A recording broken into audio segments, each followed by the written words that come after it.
વિસનગરમાં નૂતન કેળવણી મંડળ સંચાલિત નૂતન કેમ્પસ ખાતે 2 દિવસીય સાંસ્કૃતિક કાર્યક્રમનું આયોજન કરાયું હતું, જેમાં બીજા દિવસે રાષ્ટ્ર, ધર્મ, જાતિ અને ઊંચ નીચના ભેદભાવ દૂર થાય અને પ્રજાજનોમાં એકતાની ભાવના કેળવાય તે હેતુથી રન ફોર યુનિટીનું આયોજન કરવામાં આવ્યું હતું.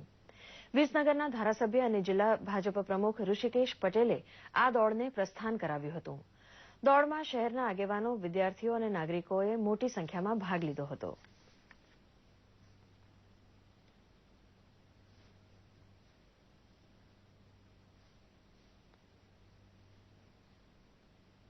માનનીય નરેન્દ્ર મોદી સાહેબે દેશના યુથને એક કરવાનો જે પ્રયત્ન કર્યો છે, એના ભાગરૂપે ઘણા વર્ષોથી ભારત દેશની અંદર રન ફોર યુનિટીનું આયોજન કરવામાં આવતું હતું.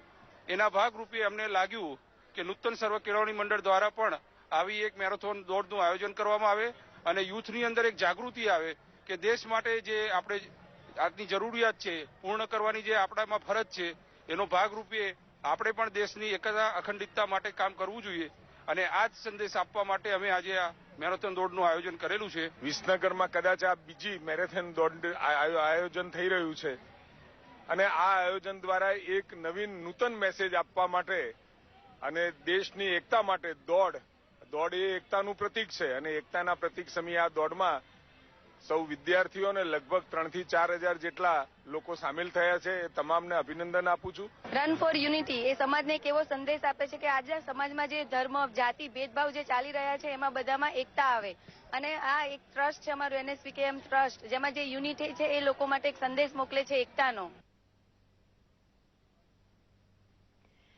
રેલમંત્રી સુરેશ પ્રભુ દ્વારા ક્લીન માય કોચ નામની SMS સિસ્ટમ